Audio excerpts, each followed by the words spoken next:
আজ আন্তর্জাতিক নারী দিবস, আজ ভাস্বরেরও জন্মদিন। Happy birthday to you Bhaswar, শুভ জন্মদিন। বিশ্বনাথ দেখা যাচ্ছে না, Biswanath. Happy birthday dear Bhaswar, happy birthday to you. Sir একটু পিছিয়ে যাবেন, একটু পিছিয়ে যাবো। হ্যাঁ হ্যাঁ হ্যাঁ, আমি এখান থেকে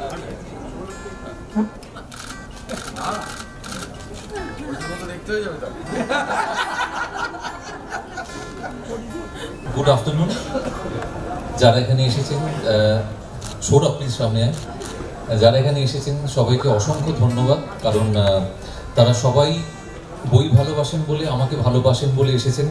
আমার বন্ধুরা, আমার স্কুলের বন্ধুরা এখানে সবাই আছে, শুভদীপ, অনিন্দিতা, শুভলক্ষ্মী, পার্বতী, চন্দ্রজিৎ, পিউ, ওইদিকে সৌরভ ব্যানার্জি, বিশ্বজিৎ এসেছে, অনেকে এসেছেন। আমার দুজন প্রকাশক বন্ধু এসেছেন, সুদীপ ভট্টাচার্য এবং জয় সাহা, সায়ন্তী, সবাই এসেছেন বিভিন্ন কাজের থেকে নিজেদের সময় বার করে। আমার বাবা আজকে এখানে আছেন, আমার জন্মদিন উপলক্ষে একটা বড় সেলিব্রেশন, সেটা পত্রভারতী না থাকলে হতো না। ত্রিদীপদাকে আমার অসংখ্য ধন্যবাদ, এটা আমার কাছে একটা বড় সারপ্রাইজ ছিল কেকটা। আর আজকে আমার সঙ্গে যারা এখানে আছেন একটু তাদের কথা আগে বলি। আমি এই বইটা যখন রিলিজের কথা ভাবা হয়, যখন ত্রিদীপদা আমাকে বলেন যে কবে হবে, তো আমি বলেছিলাম যে 8th মার্চ হোক। তার কারণ 8th মার্চ এক তো ইন্টারন্যাশনাল উইমেন্স ডে, দ্বিতীয়ত আমার জন্মদিন, আর তৃতীয়ত এই বইটি আলিয়া দুজনকে নিয়ে লেখা। দুজনের নামই আলিয়া, একজন ইউক্রেনিয়ান আমেরিকান, আরেকজন কাশ্মীরি মুসলিম, আলিয়া বেগ, আলিয়া ডেমিয়ানুক। এই দুজন দু প্রান্তের মানে একজন আমেরিকা থাকে, সে কলকাতায় একটি ছেলেকে ভালোবেসে এখানে এসে বিয়ে করে সেটেল করে। প্র্যাকটিক্যালি সে বাঙালি, কারণ বাংলা ভাষার প্রতি তার অসম্ভব টান। আর আরেকজন কাশ্মীরে থাকে, সে ক্লাস 8-এ পড়ে, একটি মেয়ে। এই দুটো মেয়ের যোগসূত্র কি সেটা এক্ষুনি বলছি না, কারণ বইটা পড়তে হবে তার জন্য। আমি এই বইটা লিখেছি হচ্ছে, আমি এক্সোডাস অফ কাশ্মীরি পণ্ডিত কথাটা বলি না। এক্সোডাস মানে হচ্ছে পালিয়ে যাওয়া। হঠাৎ একদিন সকালবেলা কাশ্মীরি পণ্ডিতরা তো পালিয়ে যাননি, তাদের মেরে তাড়ানো হয়েছিল। তা আমি বলি জেনোসাইড অফ কাশ্মীরি পণ্ডিত। সেই জেনোসাইড এবং হিটলারের নাজি মুভমেন্ট, যেটা আমাদের কনসেন্ট্রেশন ক্যাম্প, এই দুটোকে নিয়ে এই গল্প আলিয়া। এই দুটো সময় কিন্তু দুটো আলাদা সময়ের, সমাধিক সরি দুটো আলাদা সময়ের। মানে একটা হচ্ছে 1940s, যেটা 45-এর মধ্যে দ্বিতীয় বিশ্বযুদ্ধ শেষ হয়ে গিয়েছিল, আর একটা হচ্ছে 1990 জানুয়ারি, যে সময় ওদের এখানে তাড়ানো হয়েছিল মেরে। তো এই দুটো আলাদা সময়ের মাঝখানে একটা ছোট্ট লিঙ্ক আমি খুঁজে পেয়েছি, যেটা 1989-এ একটা ঘটনা ঘটেছিল।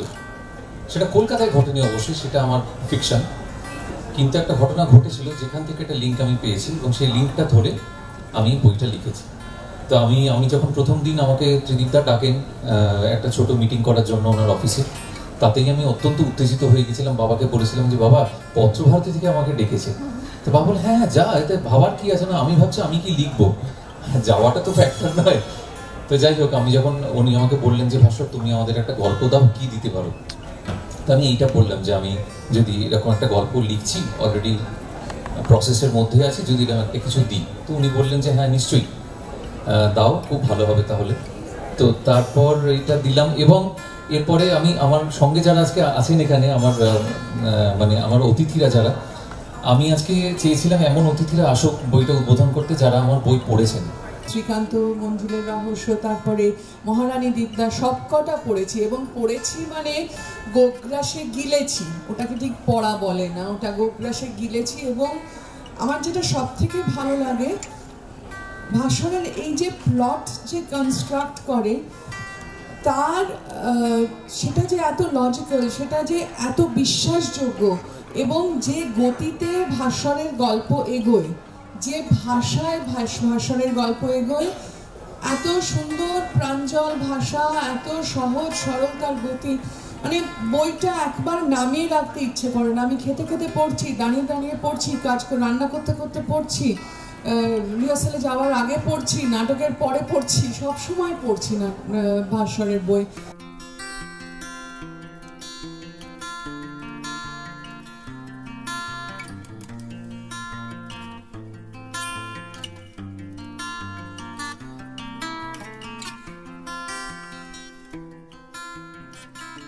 ভাস্বরকে আমি 2000 সাল থেকে মানে তার আগে থেকে টেলিভিশনেও আমরা অনেক আগে কাজ করতে এসছে। আমরা 2002 থেকে তুই তোকারিতে এসেছি আর কি। তো আজকে 22 বছরের আমার ভাস্বরের সঙ্গে আলাপ। সকালেই আমার মনে পড়ছিল জন্মভূমির সেটেতেই তুই তোকারিটা শুরু হয়। তো ভাস্বরের সাথে আদান প্রদান যে একটা বলে না ইন্ডাস্ট্রিতে কখনো ভালো বন্ধু হয় না, তো খুব বেশি আমাদের দেখা হয় না, কিন্তু আমাদের বন্ধুত্বটা খুব গাঢ়। দুর্ভিক্ষে রাষ্ট্রীয় বিপ্লবের রাজদারে মোটামুটি আমাদের একটা আদান প্রদান চলে। তো ভাস্বরের লেখালেখির খবর আমি অনেক দিন থেকেই রাখি। আর আজ অবধি ভাস্বরের যা লেখা বেরিয়েছে সব কটা বই আমার পড়া, সব কটা পড়েছি। ভাস্বরের সব লেখা আমি পড়ি। আর আমাদের যে কোনো রকম সমস্যা ধরনের নিভৃত একটা সম্পর্ক থাকে ইন্ডাস্ট্রিতে, যে কজনের সাথে যে ভাস্বরের সাথে আমার একটা অন্যতম সম্পর্ক, সব কিছু শেয়ার হয় সেখানে। আলিয়া এখনও পড়িনি। শ্রীকান্ত মঞ্জিলের রহস্য আমি লাস্ট শেষ করেছি, তার আগে অন্য পত্রিকাও পড়েছি, সব কটা বই আমি পড়েছি। এবং সবথেকে যেটা আমার অবাক লাগে যে ভাস্বর এই যে মানে সাহিত্যগুণ রেখে, একটা তো সিনেমার লোক, তো একটা দৃশ্যকল্পের লোক, সেই ছবিগুলো খুব পরিষ্কার। মানে শ্রীকান্ত মঞ্জিল পড়তে গিয়ে ভবানীপুরটা আমি 80-র দশকে দেখেছি, আমার পিসির বাড়ি ছিল, আমি দেখতে পারলাম। আর ওই যে মিষ্টির দোকান, পিছনে কড়া মাজা এবং ক্যারাম খেলতে খেলতে চিৎকার করে বলা আমার জন্য দুটো চা রাখ, এই যে সময়টাকেও ধরেছে, এটা কিন্তু এটা আমার কাছে খুব অবাক। এবং অন্য উপত্যকাতে কাশ্মীরটা ছবির মতো আর কি, মানে গেলে আমি পুরো ঘুরে চলে আসতে পারবো ওই জায়গাগুলো। হিংসাও হয় খুব, জেলাসিও, কাশ্মীর যায় এত সুন্দরী মেয়েটে দেখ, আমার কিছু বলার নেই। ভাস্বরের সব কাজে শুভেচ্ছা, ও নিভৃতে লড়ে যায়। ও সব সময় নিজেকে খুব কনস্ট্রাকটিভ কাজের মধ্যে রাখে, সব সময় নিজেকে, নিজের শরীরচর্চা থেকে শুরু করে নিজেকে রাখা, খাওয়া দাওয়া সব কিছু মিলিয়ে, সেটা আমার কাছে খুব ঈর্ষণীয়। আমি তো মানে অত্যন্ত উচ্ছ্বসিত এবং ভীষণ আনন্দিত যে ও এত সুন্দর লিখতে পারছে। কারণ আমি ওকে তো বহু বছর ধরে চিনি, প্রায় ছোটোবেলায় বলতে পারেন। আমরা কাজ করতাম একসঙ্গে যখন, ওর সঙ্গে ও ভীষণ গল্প বলতে ভালোবাসতো, গল্প শুনতে ভালোবাসতো। তখন আমার মনে হতো যে ও কী সহজভাবে নানা রকম অভিজ্ঞতার কথা বলে। তখন বুঝতে পারিনি যে একদিন লেখক হবে। তবে লেখক যখন হলো, যখন দেখলাম সোশ্যাল মিডিয়াতে সব জায়গায় লোকেরা ওর বই নিয়ে উচ্ছ্বসিত প্রশংসা করছে, তখন আমার ভীষণ ভালো লাগলো। আমি পড়তে শুরু করলাম এবং এত সুন্দর, এত সহজ, এত সাবলীল লেখা, একটা সাধারণ মানুষের পক্ষে এত ভালো। মানে আমি তো অতটা ইন্টেলেকচুয়াল না, কিন্তু আমার ওর গল্প দেখে, আর যেহেতু বেসড অন হিস্ট্রি, ইতিহাসের উপর বেস করার গল্প, আমার ভীষণ ভালো লাগে। ও অসাধারণ লেখে। আমি চাইবো আরও বহু বই ও লিখুক, আর লিখে আনন্দ পাক এবং আমাদের আনন্দ দিক। বিষয় হচ্ছে ভাস্বরের যেরকম এই এখানে সবাই বললেন, আমারও সে একই কথা। আমি ভাস্বরের প্রথম অন্য উপত্যকা পড়ে মুগ্ধ এবং আশ্চর্য হই যে একজন সিরিয়াল এবং সিনেমার প্রতিষ্ঠিত অভিনেতা, তার এত চমৎকার এবং কলম এবং এত সুন্দর ছবি ফোটানো কি করে আসে। এবং সেটা পড়ে আমি ভাস্বরকে ফোন করি, ভাস্বর আমাকে মহারানী দিদ্যা দেয়, সেটা পড়ে আমি আরও মুগ্ধ হই। তারপরে আমি আলোর উপত্যকা পড়ি, ওই শ্রীকান্ত মঞ্জিল পড়ি। ইন দি মিন টাইম ও সঙ্গে আমার কথাবার্তা চলে একটি উপন্যাসের কথা, এবং আমি দায়িত্ব নিয়ে বলছি যে আলিয়া এখনও অবধি ওর প্রকাশিত সবকটি লেখার মধ্যে সর্বশ্রেষ্ঠ লেখা। এই বইটা মানে নাম আলিয়া, দুজন চরিত্র, দুজনেরই নাম আলিয়া। একজন ইউক্রেনিয়ান আমেরিকান, আরেকজন কাশ্মীরি মুসলিম, আলিয়া বেগ আর আলিয়া ডেমিয়ানুক, দুজনকার গল্প।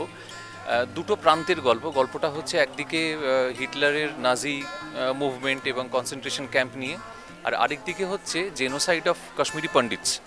এই দুটো আলাদা সময় করা, একটা হচ্ছে 1940s, একটা হচ্ছে 1990। কিন্তু এই দুটো আলাদা সময় হলেও একটা ছোট্ট যোগসূত্র আমি খুঁজে বার করেছি, সেইটা নিয়ে গল্পটা লেখা। আমার মনে হয় হ্যাঁ, এটা ওয়ার্ক অফ ফিকশন নিশ্চয়ই, কিন্তু এখানে প্রচুর ফ্যাক্টস আছে। আমি প্রচুর খেটে অনেক তথ্য জোগাড় করে, সেটা কাশ্মীরি হোক, সেটা মানে জার্মান সাইডই হোক না কেন, আমি প্রচুর তথ্য জোগাড় করে লিখেছি। আমি বলতে পারি 70% ফ্যাক্ট এই গল্পের মধ্যে, আলিয়ার মধ্যে। আর যে যুগটা আমরা দেখিনি কখনো, বা 1990s সময় যারা জন্মাননি, বা আমরা যখন ছোট ছিলাম, আমরা খুব ভাষা জানি সবটাই, তো সবটাই আমি তুলে ধরার চেষ্টা করেছি সামহাও।